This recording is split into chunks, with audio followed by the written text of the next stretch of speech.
이 시간 자리에서 일어나셔서 하나님의 말씀을 함께 보시겠습니다. 다니엘서 3장 19절부터 25절까지 말씀을 우리 한 목소리로 같이 읽도록 하겠습니다. 다니엘서 3장 19절에서 25절의 말씀입니다. 같이 읽겠습니다. 그때 느부갓네살이 분노가 가득하여 사드락과 메삭과 아벳느고를 향해 자기의 얼굴 모습을 바꾸니라. 그런 까닭에 그가 말하고 명령하여 그들이 그 용광로를 평소에 뜨겁게 하던 것보다 7배나 더 뜨겁게 하도록 하고, 또 자기 군대에서 가장 강한 용사들에게 명령하여 사드락과 메삭과 아벳느고를 묶어 맹렬히 불타는 용광로 한가운데로 던져 넣게 하니라. 이에 이 사람들이 겉옷과 정강이 바지와 모자와 다른 옷들을 입은 채 결박당하여 맹렬히 불타는 용광로 한가운데로 던져졌더라. 왕의 명령이 긴급하고 용광로가 심히 뜨거웠으므로 불꽃이 사드락과 메삭과 아벳느고를 붙든 자들을 죽였고, 이 세 사람 곧 사드락과 메삭과 아벳느고는 결박당한 채 맹렬히 불타는 용광로 한가운데로 떨어졌더라. 그때 느부갓네살 왕이 깜짝 놀라 급히 일어나 자기의 조언자들에게 말하여 이르되, 우리가 세 사람을 결박하여 불 한가운데로 던지지 아니하였느냐 하니, 그들이 왕에게 대답하여 이르되, 오 왕이여 옳소이다 하매, 그가 응답하여 이르되, 보라 내가 보니 결박이 풀린 네 사람이 불 가운데서 걷고 있는데 그들이 아무 해도 입지 아니하였고 그 넷째의 형체는 하나님의 아들과 같도다 하더라. 아멘. 잠시 기도하겠습니다. 살아계셔서 말씀하시는 하나님 아버지, 하나님께서 하나님의 말씀이 기록된 성경을 우리들에게 주시고, 우리가 그 말씀을 읽을 때마다 우리 안에 계신 성령께서 깨닫게 하시고 믿게 하시고 그 말씀에 따라 살아갈 수 있도록 우리를 도와주시는 것을 감사합니다. 아버지 하나님, 이 시간 저희가 하나님의 말씀을 함께 나눌 때 주의 성령님께서 우리 각 사람에게 말씀하시고 부족한 종을 통해 주의 음성을 듣게 하셔서 우리의 삶이 구체적으로 달라질 수 있도록 도와주시기를 원합니다. 우리가 때때로 믿음의 시련을 만날 때마다 하나님의 은혜를 기억하게 하시고 오늘 배우는 말씀의 교훈을 따라 승리하는 삶을 살 수 있도록 저희들을 도와주시옵소서. 부족한 종을 주님께서 써주시기 원하며 예수님의 이름으로 기도했습니다. 아멘. 자리에 앉으시겠습니다. 만약 누군가 여러분에게 지금까지 살아온 여러분의 인생을 한 글자로 표현해 보십시오, 그렇게 이야기하면 여러분은 어떤 글자를 써서 보여주시겠습니까? 중국의 한 왕이 신하들에게, 내가 이제 왕이 되었으니까 지금까지 중국의 역사를 잘 살펴서 내가 잘 알 수 있도록 역사를 요약해 오너라, 그렇게 명령을 내렸습니다. 그러니까 그 신하들이 그 명령을 듣고 오랫동안 고심을 해서 수십 권의 책을 써가지고 왔습니다. 그러니까 왕이, 야, 내가 시간이 없어서 다 읽을 수 없으니 좀 줄여와라. 그러니까 신하들이 가서 다시 그 수십 권의 책을 줄여가지고 5권으로 요약을 해왔습니다. 왕이, 이것도 너무 많다, 좀 더 요약을 해라. 그래서 이제 한 권으로 책을 요약을 해왔습니다. 그러니까 왕이, 야, 내가 너무 바쁘니까, 귀찮으니까 한 글자로 요약을 해와라, 그렇게 요구를 했습니다. 신하들이 고민을 많이 했습니다. 이 중국의 긴 역사를 어떻게 한 글자로 요약을 하겠느냐. 그래서 고민을 하다가 마침내 신하들이 써온 한 글자가 화면에 보이는 저 글자입니다. 괴로울 고. 역사는 괴로움입니다. 고통입니다. 근래에 들어 우리는 코로나19라는 신종 전염병, 끝날 듯 끝나지 않는 이 전염병으로 이때까지 우리가 경험해 보지 못한 새로운 고통을 경험하고 있습니다.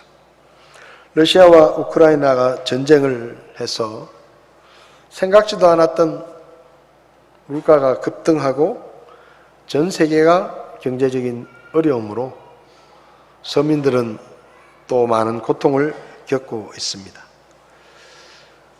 거기다가 기상이변으로 한 번도 경험해 보지 못한 태풍이 지나가기도 하고 폭우와 가뭄 이런 기상이변으로 우리는 또 시대적인 고통을 당하고 있습니다. 이렇게 되다 보니까 중국의 그 신하들이 참 똑똑하구나. 인생은 고통이다. 괴로움이다. 라고 한 글자로 요약을 한 것이 고개가 끄덕여집니다. 그렇다면 인생은 언제부터 이렇게 고통을 겪게 됐을까요? 하나님께서 사람을 만드셨는데, 그리고 이 세상 우주 만물을 만드셨는데, 도대체 사람은 언제부터 이런 고통과 괴로움을 겪으면서 살게 되었을까? 성경을 통해서 답을 찾아보면 창세기 3장에 그 답이 나와 있습니다. 하나님께서 처음 사람을 만드실 때는 에덴 동산에서 아담과 하와가 서로 사랑하며 아무런 부족함 없이 행복하게 영원히 살도록 만드셨죠. 그런데 하나님께서 아담과 하와에게 다른 것은 아무것도 요구하지 않으시고 한 가지를 요구하셨습니다. 동산에 있는 모든 나무 열매는 마음대로 먹어도 되지만 저 동산 중앙에 있는 선악을 알게 하는 나무 열매는 절대로 먹지 마라. 저 열매를 먹으면 죽는다. 어떤 분들은 그것을 하나님의 협박이라고 생각을 하는데 사실은 하나님의 협박이 아니라 아담과 하와에게 정보를 제공해 주신 것입니다. 이 동산에 많은 나무가 있는데 다른 나무 열매들은 다 너희에게 유익하지만 저 선악을 알게 하는 나무 열매는 유익하지 않다. 조심해라. 먹지 마라. 하고 알려주신 것이죠. 만약에 하나님이 알려주지 않았다면 아담과 하와는 모르고 뭣도 모르고 그냥 그 열매를 먹었을 것이고 자기도 모르게 죽게 되었을 것입니다.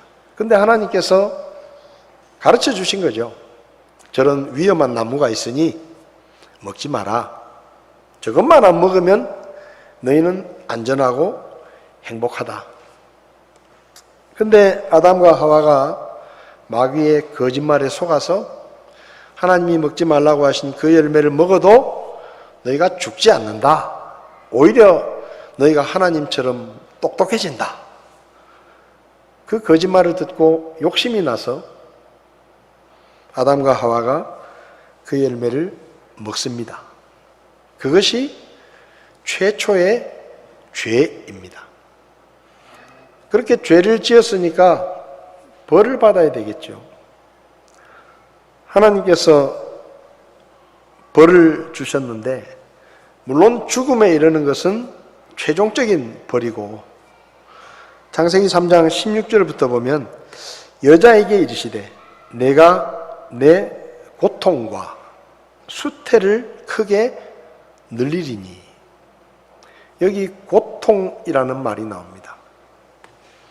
사실은 그 열매를 먹지 않았으면 죄를 짓지 않았으면 여자들이 아이를 낳을 때 거의 안 아프고 편하게 아이를 낳았을 텐데 그 죄를 지어가지고 하나님께서 해산의 고통을 너에게 벌로 준다. 그래서 네가 고통 중에 자식을 낳을 것이다 라고 말씀하십니다. 그리고 17절을 보면 아담에게 이르시되 내가 내 아내의 음성에 귀를 기울이고 내가 내게 명령하여 이르기를 너는 그것에서 나는 것은 먹지 말라 하고 말한 그 나무에서 나는 것을 먹었은즉 땅은 너로 인하여 저주를 받았고 너는 평생토록 고통 중에 땅의 소산을 먹으리라. 죄를 짓지 않았으면 너희들은 농사지을 필요 없이 내가 만들어 놓은, 내가 주는 열매들을 먹고 살면 되었는데, 죄를 지었기 때문에 이제는 그렇게 편하게 먹는 게 허락되지 않는다. 고통스럽게 농사를 짓고 수고하고 땀을 흘려야 빵을 먹을 것이다 라고 하나님께서 말씀하십니다. 그러니까 인생의 고통은 처음부터 하나님이 주신 게 아니고 사람이 하나님의 말씀을 어기고 죄를 짓고 나서 그 죄에 대한 대가로 사람들에게 주어진 것이 바로 고통입니다. 그 고통을 우리는 생로병사의 고통이다, 그렇게 이야기를 하죠.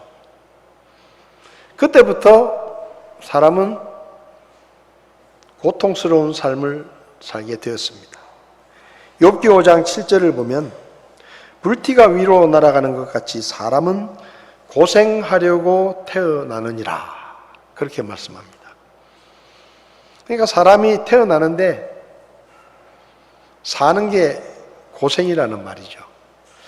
아마 사는 게 고생이라는 말이 이 욥기 5장 7절에서 나오지 않았을까, 저는 그렇게 생각을 합니다. 근데 중요한 것은 예수님을 믿고 구원받은 성도들에게도 하나님께서 이 고통에서 예외시켜 주지 않으셨다는 것입니다.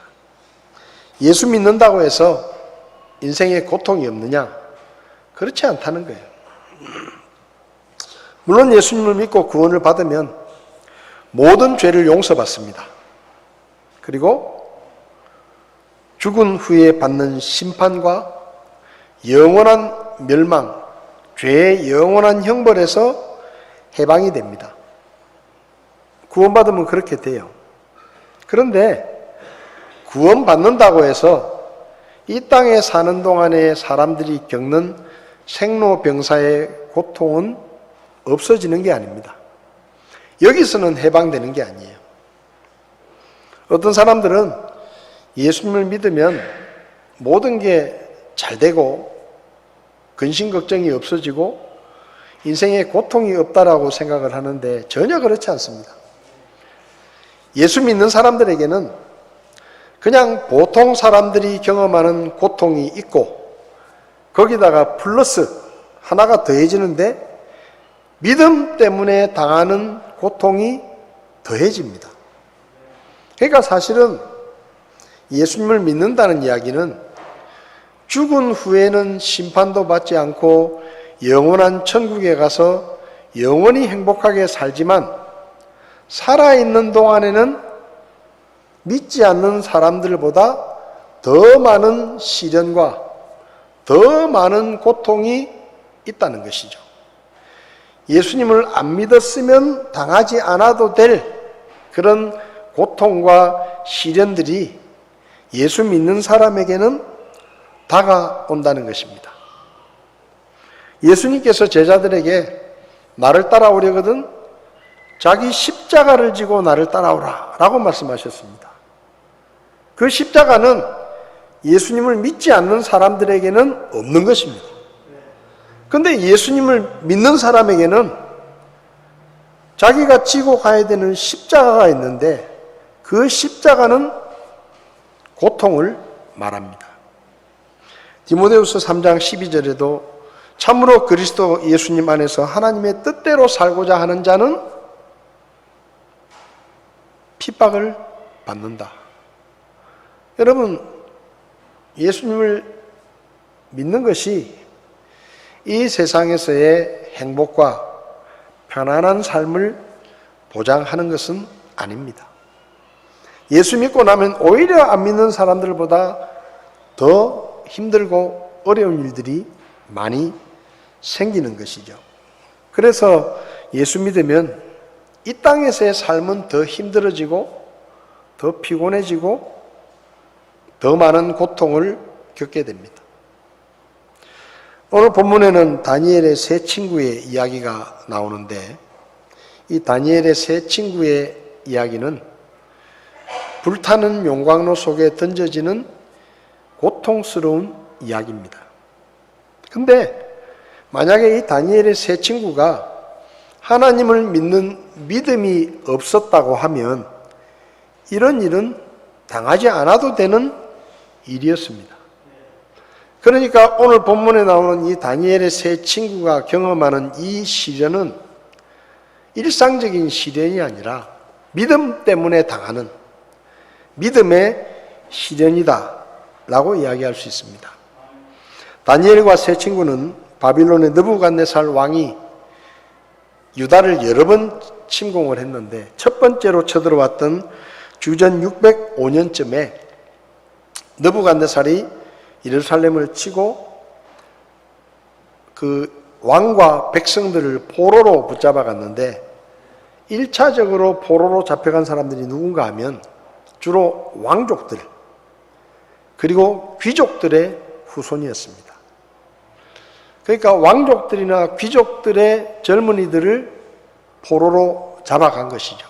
그때 다니엘과 세 친구가 같이 포로로 잡혀갑니다.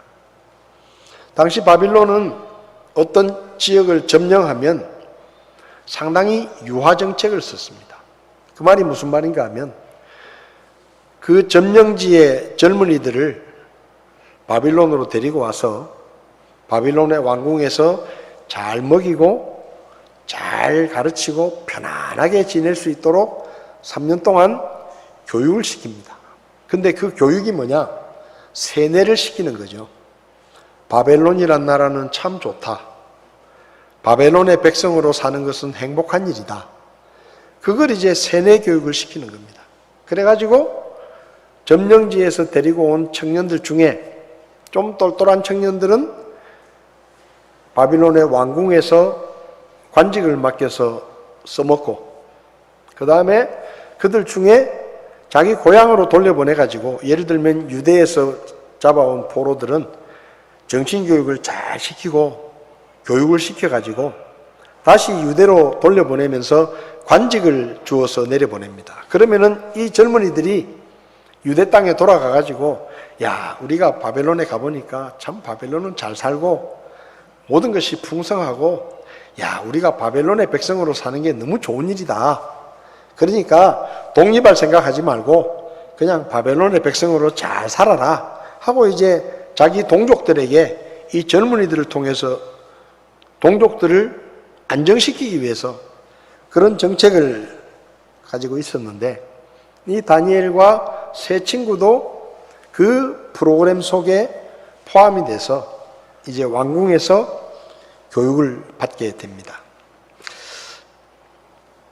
근데 다니엘서 1장을 보면 이 다니엘과 세 친구는 바벨론의 왕이 주는 음식이 바벨론의 우상에게 제물로 바쳐진 음식이라는 것을 깨닫게 되고 그래서 우리는 하나님을 믿기 때문에 우상에게 드려진 음식은 먹지 않겠습니다. 그러니까 우리는 그냥 채소만 먹을 수 있도록 허락을 좀 해 주십시오 라고 관원에게 부탁을 해가지고 하나님의 도우심으로 허락을 받아요. 근데 일정 기간 동안 시험을 해봤는데 고기를 먹고 잘 먹는 청년들보다 채식을 먹은 이 청년들의 얼굴이 훨씬 혈색도 좋고 건강도 좋은 거예요. 그래서 왕의 신하가 계속해서 채식을 할 수 있도록 허락을 합니다. 그렇게 해서 3년이 지나갑니다. 3년이 지난 후에 다니엘과 세 친구는 하나님의 도우심을 받아서 믿음을 지켰기 때문에 하나님이 특별히 지혜롭게 하고 다니엘에게는 꿈을 해몽할 수 있는 특별한 능력을 주셔가지고 왕이 3년 지나서 시험을 해보니까 다니엘과 세 친구가 제일 똑똑한 거예요. 그래서 이 친구들은 왕의 궁에서 내 신하로 쓰면서 이 친구들을 잘 활용해서 나라를 잘 이끌겠다 하면서 결국은 이 다니엘과 세 친구가 왕의 신하가 되어서 왕궁에서 지내게 됩니다. 그렇게 이제 이 포로로 잡혀왔지만 그래도 왕궁에서 잘 지내고 있는데 어느 날 이 느부갓네살 왕이 이상한 꿈을 꿉니다. 그리고는 그 꿈이 하도 이상하니까 바벨론에 똑똑한 사람들을 다 불러 모아가지고, 야, 내가 지난밤에 꿈을 꿨는데 그 꿈이 너무 생생하고 너무 이상하다. 그러니까 너희들이 그 꿈이 무슨 뜻인지 좀 해몽을 해봐라 하고 이야기를 했는데, 중요한 것은 뭔가 하면 그 꿈을 알려주지도 않고 그 꿈의 내용을 너희들이 알아내고 그 다음에 그 꿈의 뜻이 무엇인지도 나에게 이야기를 해라. 그러니까 이 바벨론의 지혜자들이 뭐 꿈이라도 이야기를 해줘야, 무슨 꿈인지 이야기라도 해줘야 엉터리라도 좀 꾸며가지고 뭔가 말을 할 텐데, 꿈도 맞추고 그 꿈의 뜻까지 해몽을 하라고 하니까 이게 답답한 거예요. 도대체 왕이 자면서 꾼 그 머릿속에 꾼 꿈을 누가 알겠어요? 그래가지고 끙끙 앓고 있다가 왕이시여, 무슨 꿈을 꾸셨는지 꿈의 내용이라도 좀 알려주면 우리가 해몽을 해보겠습니다. 그러니까 왕이 버럭 화를 내면서, 이놈들아! 그 꿈의 내용도 모르면서 무슨 꿈을 해몽하겠다는 거냐? 너희가 지금 나를 기만하고 뭔가 시간을 벌려고 잔머리를 굴리는 거 아니냐? 그러면서 왕이 화를 내면서 너희들 다 필요 없다. 꿈도 하나 알아내지 못하는 너희들이 왜 필요하냐? 하면서 그 지혜자들을 다 죽이기로 왕이 결정을 합니다. 그 얘기가 다니엘에게 들려옵니다. 그래서 다니엘이 왕 앞에 나갑니다. 왕이시여, 제가 하루만 시간을 주시면 제가 왕이 무슨 꿈을 꾸었는지 그리고 그 꿈의 뜻이 뭔지 제가 하루만 주시면 다 알려드리겠습니다. 그러니까 애꿎은 사람들 다 죽이려고 하지 말고 저에게 시간을 주십시오. 그러니까 왕이 허락을 했어요. 그래서 성경을 보면 이 다니엘이 그 세 친구를 찾아가 가지고, 야, 내가 내일까지 이 꿈을 알아내고 꿈의 해몽을 해야 되는데 이건 우리가 할 수 있는 일이 아니다. 하나님께서 도와주셔야 할 수 있는 일이다. 그러니 우리가 같이 기도회를 하자. 그래가지고 이 다니엘과 세 친구가 하나님 앞에 기도를 합니다. 하나님, 도대체 저 왕이 꾼 꿈이 무슨 꿈이며 그 꿈의 뜻이 뭡니까? 좀 알려주십시오 하고 기도를 하니까 하나님께서 다니엘에게 그 꿈의 내용과 그 꿈의 뜻이 무엇인지를 가르쳐 주셨습니다. 그래서 다니엘이 그 다음 날 느부갓네살 왕 앞에 나갑니다. 왕이시여, 제가 지금부터 왕이 꾼 꿈과 그 꿈의 뜻이 무엇인지를 알려드릴 텐데 이건 제가 알려드리는 게 아니고 제가 믿고 섬기는 하나님께서 저를 통해서 왕에게 알려드리는 것입니다 하고 이제 이야기를 시작합니다. 지난번에 왕이 꾸신 꿈은 큰 신상을 하나 보셨을 것입니다. 그러니까 느부갓네살이 맞다, 내가 꿈에 신상을 봤다. 어마어마한 크기의 신상을 봤다. 그런데 갑자기 어디서 돌이 날아와가지고 그 신상을 박살을 내버리셨죠. 맞다. 내가 본 신상이 어디서 돌이 하나 날아오는데 그 신상이 그냥 박살이 났다. 이 왕이 흥분을 한 거예요. 자기가 꾼 꿈을 다 맞추니까. 그래가지고 그럼 도대체 그 뜻이 뭐냐? 좀 기다리세요. 천천히 얘기할 테니까. 그리고는 왕이시여, 그 신상의 모습은 앞으로 이후에 일어날 내 나라에 대한 하나님의 뜻을 왕에게 보여주신 것입니다 라고 하면서 쭉 설명을 해가지고 왕이 기가 찬 거예요. 바벨론의 모든 지혜자들을 다 불러놓고 물어도 아무도 대답을 못했는데 유대 포로로 잡혀온 다니엘이 자기가 믿는 하나님이 알려주셨다 하면서 자기가 꾼 꿈의 내용을 정확하게 맞추고 그 꿈이 무슨 뜻인지를 다 자기가 충분히 이해할 수 있을 만큼 쉽게 풀어주니까 깜짝 놀란 것입니다. 그래서 이 왕이 다니엘이 꿈을 풀어주니까 성경을 보면 다니엘 앞에 왕이 엎드려서 절을 합니다. 엎드려서 절을 하고, 야, 네가 믿는 하나님, 그 은밀한 일을 너에게 알려주신 그 하나님이 진짜 신이다. 신 중에 신이다. 왕들 중에 왕이시다. 하면서 다니엘 앞에 엎드려서 절을 하고, 그리고 다니엘을 바벨론의 총리로 세웁니다.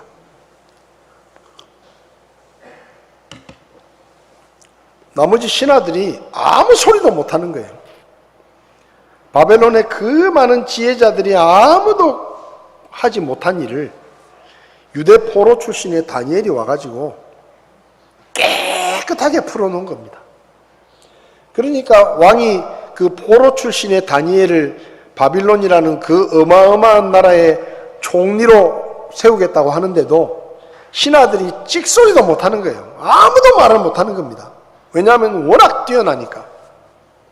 그래서 다니엘은 총리가 되고 다니엘이 왕에게, 왕이시여, 사실 제 친구들이 몇 명 있는데 그 친구들이 제가 이 일을 하는데 도움을 주고 같이 하나님 앞에 기도를 했는데 제 친구들도 좀 생각해 주십시오. 그러니까 또 왕이 그 친구들도 승진을 시켜가지고 더 높은 관직에 오르게 합니다.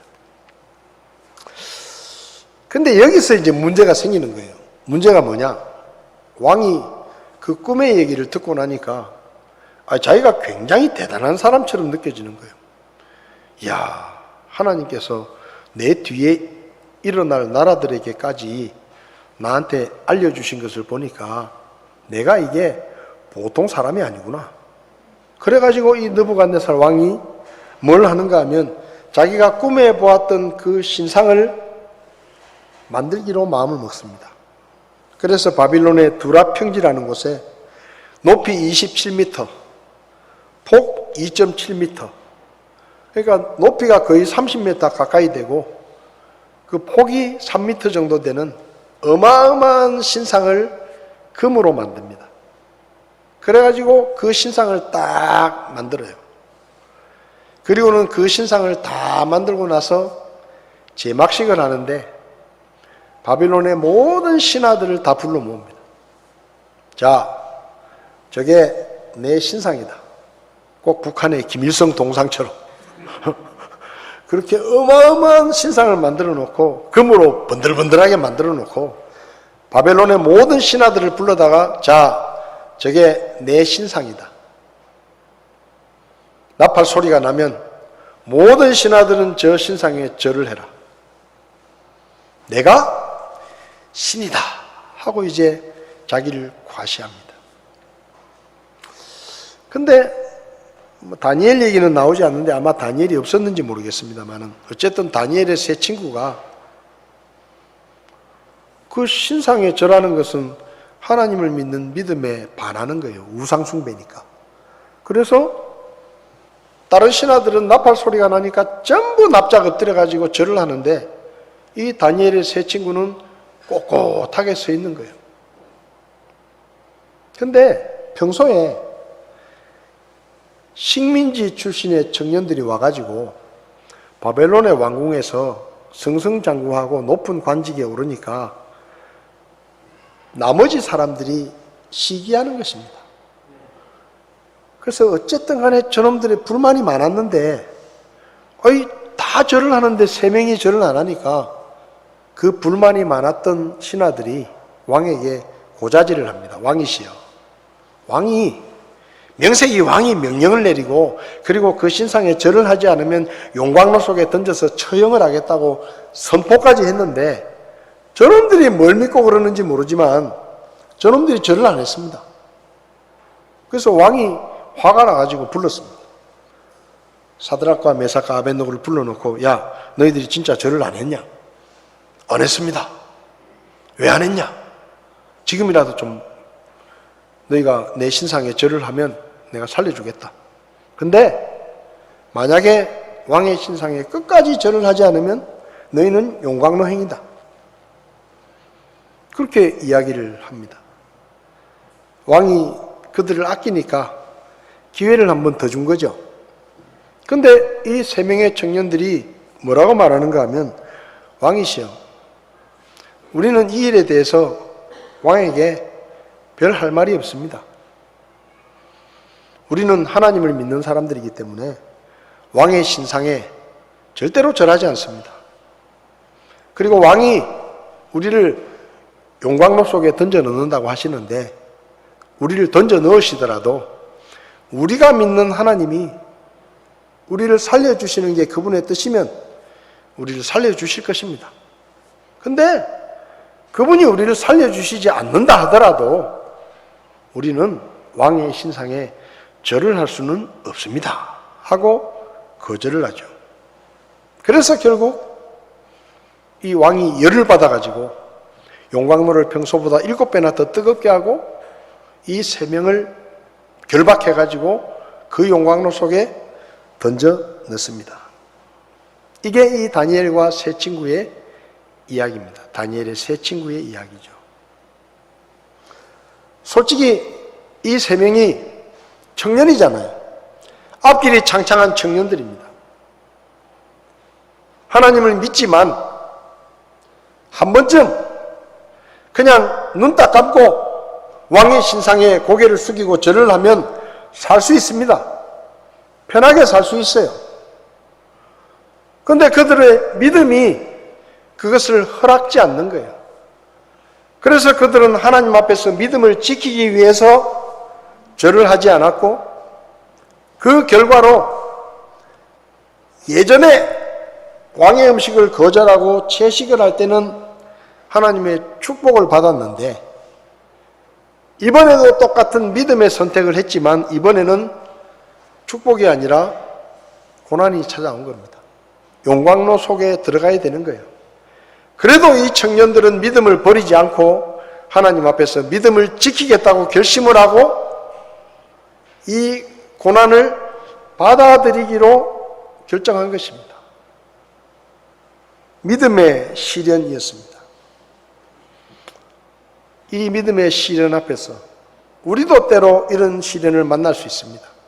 예수 믿는 것 때문에 손해를 볼 수도 있고, 경제적인 불이익을 당할 수도 있고, 사람들에게 오해를 받을 수도 있고, 핍박을 받을 수도 있고, 취직이 안 될 수도 있고, 계약이 깨질 수도 있고, 우리의 삶에도 예수 믿는 것 때문에, 저도 예전에 취직을 하려고 직장을 알아보러 다닐 때 주일날 출근을 못한다 그러니까 대부분의 회사들이 안 된다는 거예요. 우리는 주일날 출근할 수 있는 사람이 필요하다는 겁니다. 그래서 여러 번 거절을 당했습니다. 실체적으로 그런 일들이 일어날 수 있는 거예요.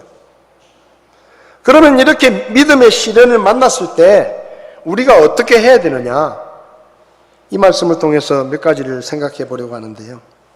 믿음의 시련을 만났을 때 첫 번째로 우리는 그 시련이 우리에게 궁극적인 피해를 주지 못한다라는 것을 기억해야 합니다. 여기 19절과 20절을 보면 이 다니엘의 세 친구에게는 엄청난 시련이 닥쳤습니다. 평소보다 7배나 더 뜨거운 용광로에 던져지는 기가 막힌 일을 당했는데 아무런 피해를 입지 않았습니다. 왕이 열을 받아가지고 그들을 더 고통스럽게 죽게 하기 위해서 7배나 더 뜨겁게 용광로를 달구어 놨습니다.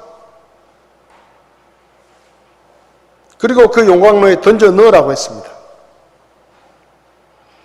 사람들이 보기에 상황은 너무 절망적이었고 아무도 분노한 왕에게서 그들을 건져낼 수 있는 사람은 없는 것처럼 보였습니다.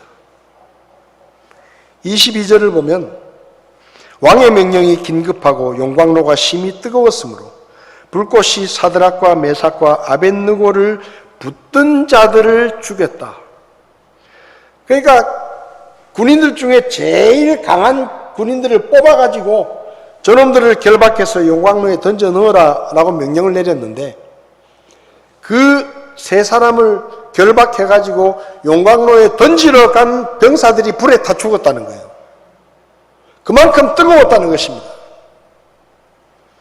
이 세 친구는 그렇게 용광로에 던져졌습니다. 왕을 비롯한 모든 사람들은, 저놈들은 이제 다 끝났다, 다 죽었다 라고 생각했을 것입니다. 그런데 아무도 생각지 않은 일이 일어났습니다. 왕이 자기의 명을 거역한 신하들이 죽는 것을 보려고 용광로를 쳐다보고 있는데 3명을 던져 넣었어요. 그리고 얼마나 뜨거운지 그 3명을 던져 넣는 군인들까지 다 타 죽었어요. 근데 그 용광로 속에 4명이 걸어 다니고 있는 거예요. 기가 막힌 거 아닙니까? 얼마나 고통스럽게 죽는지 구경하려고 쳐다보고 있는데 그 용광로 속에 4명이 걸어 다니고 있는 거예요. 근데 가만히 보니까 그들을 묶고 있던 결박된 끈이 다 없어요. 다 편안하게 용광로 속에서 산책을 하고 있는 겁니다. 기가 막히잖아요. 얼마나 놀랬겠어요. 아! 소리를 지르면서 죽을 줄 알았는데, 비명이 들릴 줄 알았는데, 그 용광로 속에 4명이 살랑살랑 왔다 갔다 하면서 무슨 정원에 산책하듯이 거닐고 있는 거예요. 그래서 왕이 깜짝 놀랐습니다. 야, 우리가 3명을 던져놓은 게 아니냐? 맞습니다, 왕이시여. 왜 그러십니까? 저기 봐라, 저기 4명이 있다, 4명이. 우리는 3명을 집어넣었는데 저기 4명이 있다. 그리고 저놈들은 하나도 죽지도 않았다. 이게 무슨 일이냐? 깜짝 놀랐습니다. 우리는 지금 이야기를 하지만 그걸 직접 본 왕이 얼마나 놀랐겠어요. 그 사람들을 던져놓는 신하들이, 병사들이 자기 눈앞에서 불에 다 죽었고, 그 불은 평소보다 7배나 더 뜨겁게 데워놨는데, 이 용광로 속에서 4명이 왔다리 갔다리 하면서 걸어 다니고 있으니 얼마나 기가 차겠습니까? 깜짝 놀랐습니다. 그래가지고 이 왕이 용광로 앞으로 가까이 가서 이렇게 말합니다. 지극히 높으신 하나님의 종 사드락과 메삭과 아벳느고야, 나오너라! 기가 차잖아요. 그 3명을 던져 넣었는데 그 친구들이 뭐라고 말했습니까? 왕이 우리를 용광로에 던져 넣더라도 우리가 믿고 섬기는 하나님께서 우리를 구해 주실 것입니다. 그렇지 않아도 우리는 왕의 신상에 절할 수 없습니다. 그런데 진짜 그 말대로 그들이 믿는 하나님이 구해 주시는 것을 눈으로 본 거예요. 그러니까 가가지고 이렇게 말하는 겁니다. 지극히 높으신 하나님의 종들아, 이제 나와라. 그러니까 그 펄펄 끓는 용광로 안에서 3사람이 이러면서 걸어 나오는 거예요. 이러면서, 다 이러면서 아무 일도 없었다는 듯이. 27절을 보면 통치자들과 총독들과 대장들과 왕의 좋은 자들이 함께 모여 이 사람들을 보니 불이 그들의 몸에 힘을 쓰지 못했고 불에 대인 자리도 하나 없어요. 그들의 머리털 하나도 그을리지 못하였으며 머리털 하나도 상한 게 없어요. 그들의 겉옷도 변하게 하지 못하였고 불 냄새도 그들에게 다가가지 못했다. 왕이 뭐라고 말했습니까? 내가 너희를 용광로 속에 던져 넣으면 너희가 믿는 신이라도 너희를 구해내지 못할 것이다. 그렇게 말했습니다. 세 사람은 뭐라고 말했습니까? 왕이 우리를 용광로 속에 던져 넣으시더라도 우리가 믿는 살아계신 하나님이 우리를 구해 주실 것입니다. 누구 말대로 됐어요? 다니엘의 세 친구의 말대로 됐습니다. 불탄 냄새도 없었다 그랬습니다. 성도 여러분, 우리는 죄인으로 태어나서 이 세상에 속한 백성으로 살다가 예수님을 믿고 구원받아서 하나님의 백성이 되고 하나님의 자녀가 되어서 이 세상에서 사도 베드로가 말한 대로 나그네와 행인으로, 전에는 우리가 이 세상에 속한 백성이었는데 구원받고 난 다음에는 이 세상은 우리에게 외국이에요. 외국. 우리는 하나님의 나라에 속한 백성들입니다. 그래서 외국에서 사는 건 힘든 거예요.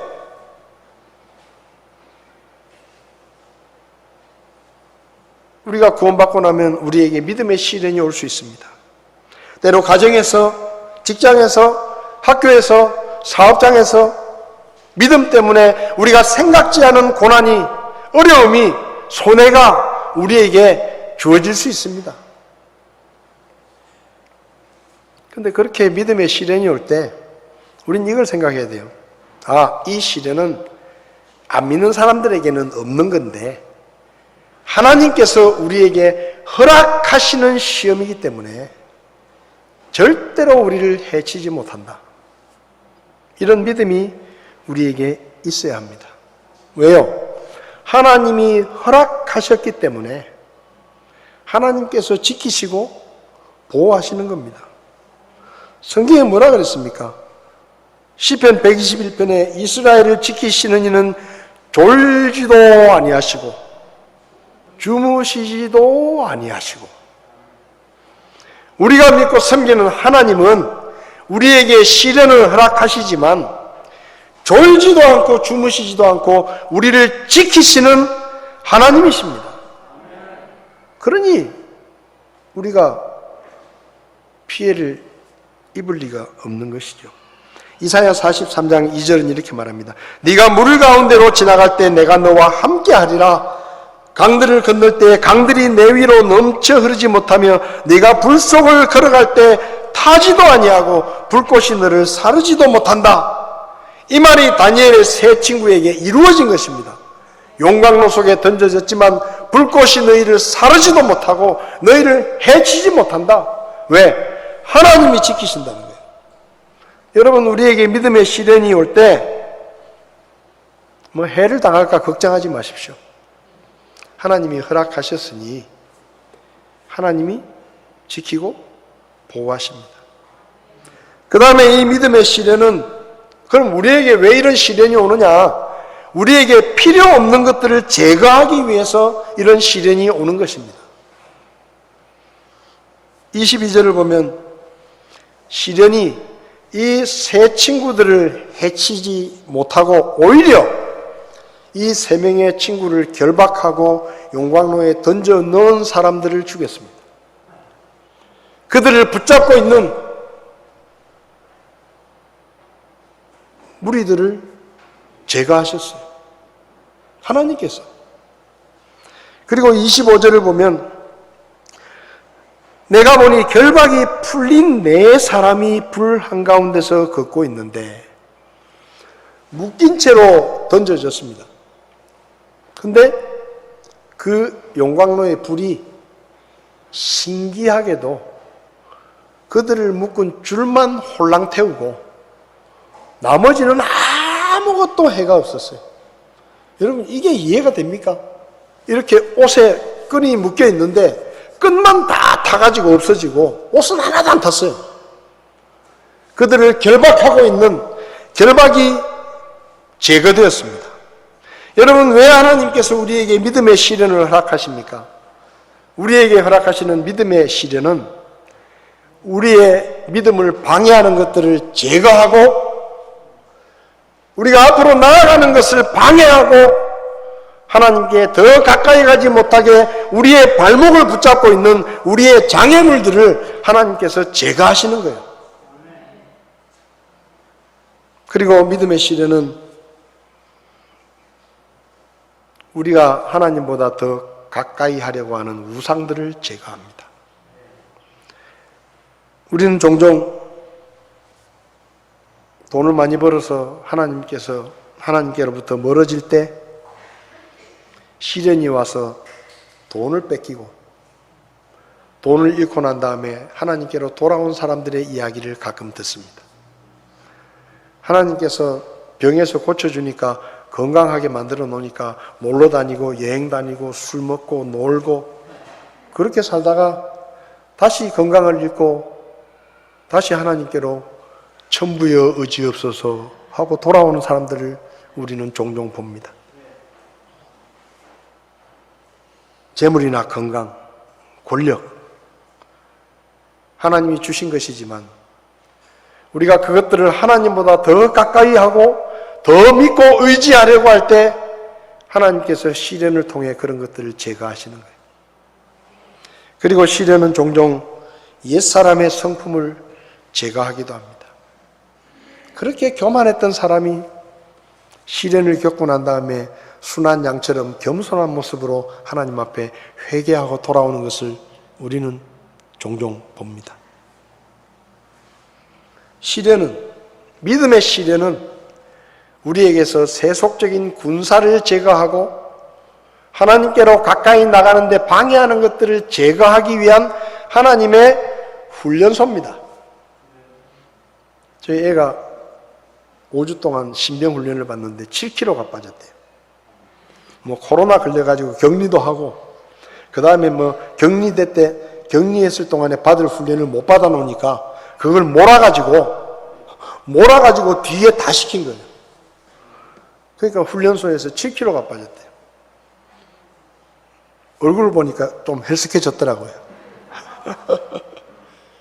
멀쩡한 청년을 5주 동안 가둬놓고 왜 그렇게 힘든 훈련을 시킵니까? 세상의 때를 벗기는 거예요.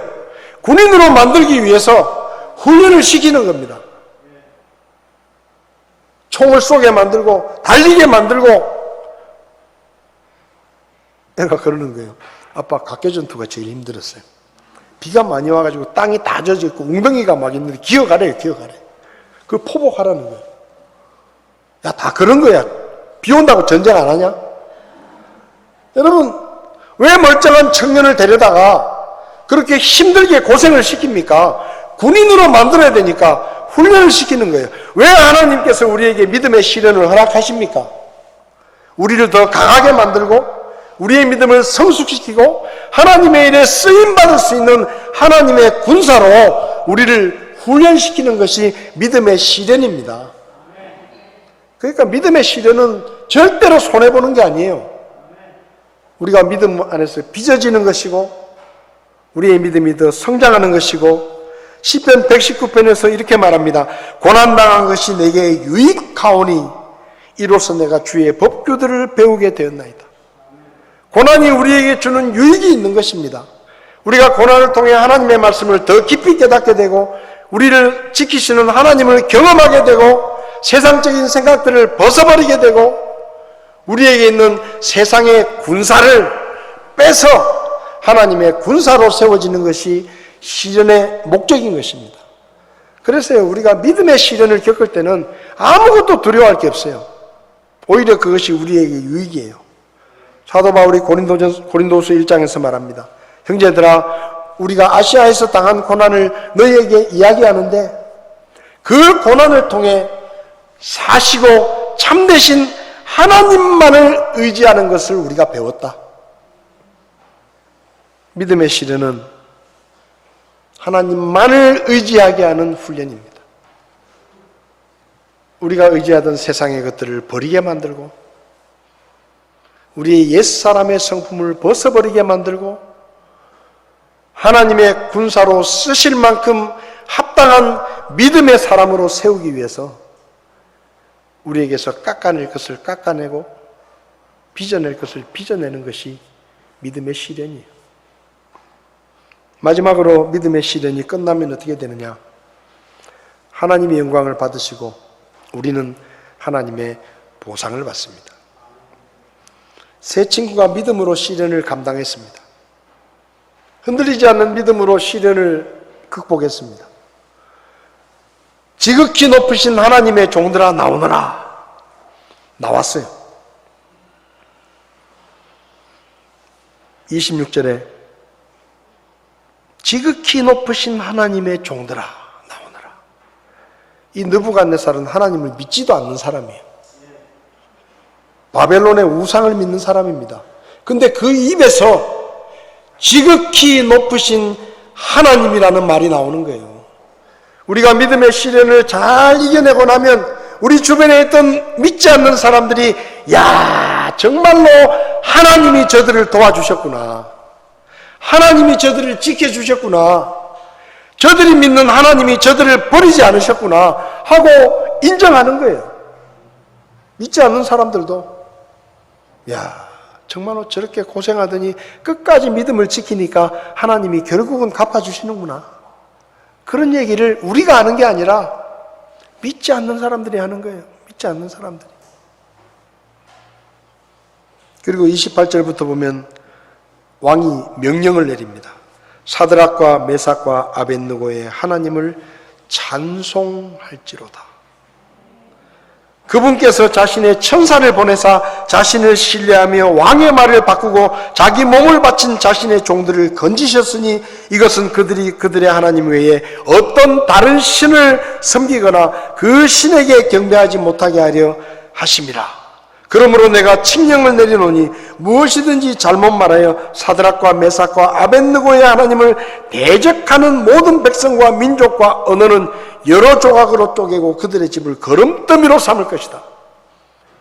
바벨론의 백성들에게 하나님을 믿지도 않는 느부갓네살 왕이 앞으로 너희들 중에 만약에 이 사드락과 메삭과 아벳느고의 하나님을 모욕하거나 이 하나님에 대해서 함부로 말하는 놈들이 있으면 내가 다 죽여버리겠다. 그 가문까지도 내가 없애버리겠다. 이런 명령을 내리는 거예요. 누가? 하나님을 믿지도 않는 왕이. 하나님이 높임을 받으시는 것입니다. 그리고 30절에 그때 왕이 바빌론 지방에서 사드락과 메삭과 아벳느고를 높이니라. 무슨 말이에요? 승진했어요. 이 세 친구가 승진했어요. 믿음의 시련을 믿음으로 극복하고 승리하고 나니까 이방 왕이 지극히 높으신 하나님께 찬양하라 하고 이방 왕도 하나님을 찬양하고 백성들에게 조서를 내려가지고 아무도 하나님을 욕하면 내 손에 죽는다. 그런 명령을 내리고 다니엘의 세 친구를 승진시켰어요. 여러분, 우리가 믿음의 시련을 당하면 그 시련은 가치가 있는 것입니다. 왜냐하면 우리가 그 믿음의 시련을 잘 견디면 우리 때문에 첫째로 하나님의 영광을 받으십니다. 둘째로 우리에게 하나님의 보상이 있습니다. 그러니까 믿음의 시련이 오면요, 괴로워할 게 아니라 이건 기뻐해야 돼. 감사해야 돼. 아이고, 뭘 또 하나님이 나에게 축복을 해주시려고 이런 시련을 또 허락하시는가. 땡큐. 할렐루야. 아이, 뭘 또 더 하나 주시려고. 감사합니다, 하나님. 제가 이 시련을 잘 견딜 수 있도록 저를 도와주십시오. 하나님, 이 시련을 통해서 저한테 쓸모없는 게 있으면 빨리 벗어버리게 해주십시오. 제 믿음이 성장하게 해주십시오. 하나님 앞에 더 귀하게 쓰임받게 저를 빚어주십시오. 그렇게 기도하고 감사합니다, 하나님. 그러고 믿음으로 받으면 돼요. 여러분, 우리가요, 잘못해가지고 욕먹는 거는 그건 하지 말아야 돼요. 잘못해가지고 고통당하는 거 하지 말아야 돼요. 근데 믿음 때문에 당하는 시련은 우리에게 축복이에요. 괴로워하지 말, 두려워하지 말고 우리를 지키실 하나님을 믿고 믿음의 시련을 당당하게 믿음으로 감당하시기를 바랍니다. 그리고 주님이 영광을 받으시고 우리에게 보상해 주실 그날이 있음을 기억하며 믿음으로 담대하게 용광로 속이라도 들어가겠다는 믿음으로 주님을 섬길 수 있기를 바랍니다. 기도하시겠습니다.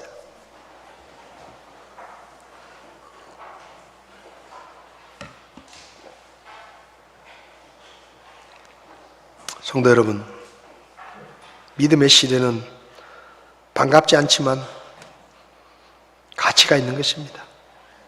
하나님의 축복입니다. 믿음 때문에 당하는 고난에 하나님께서 갚아주시고 우리가 그 시련을 이기면 영광을 받으실 것입니다. 근데 혹시 여러분 가운데 목사님, 오늘 제가 교회는 왔지만 제가 아직 예수님을 믿고 모든 죄를 용서받고 구원받은 확신은 없습니다. 저는 오늘 죽으면 천국 갈 자신이 없습니다.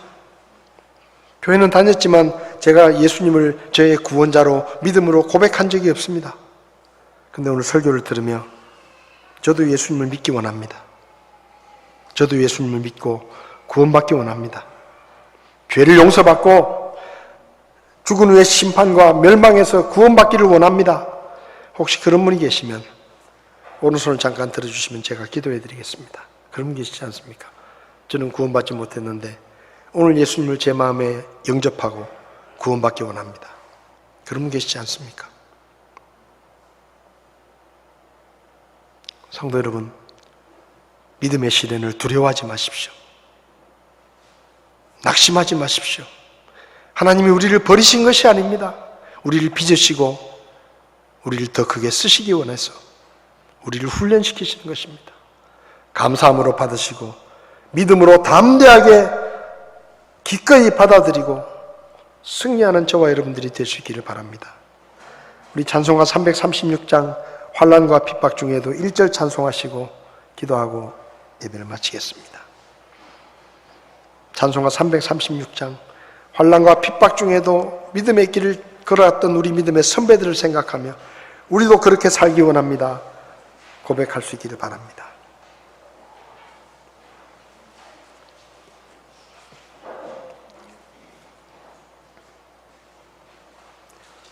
(336장) 1절 가사를 생각하시면서 찬송하시겠습니다.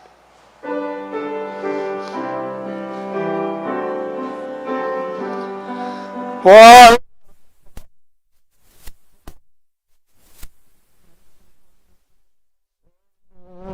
신앙 지켰네 이 신앙 생각하 기쁨이 충만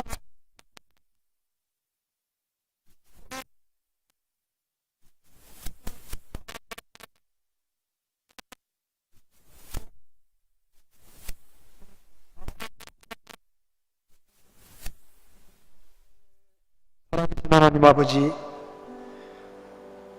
죄인이었던 저희들을 구원하시고 하나님의 영광을 위해 살아갈 수 있는 성도로 하나님의 자녀로 삼아주신 것 감사합니다.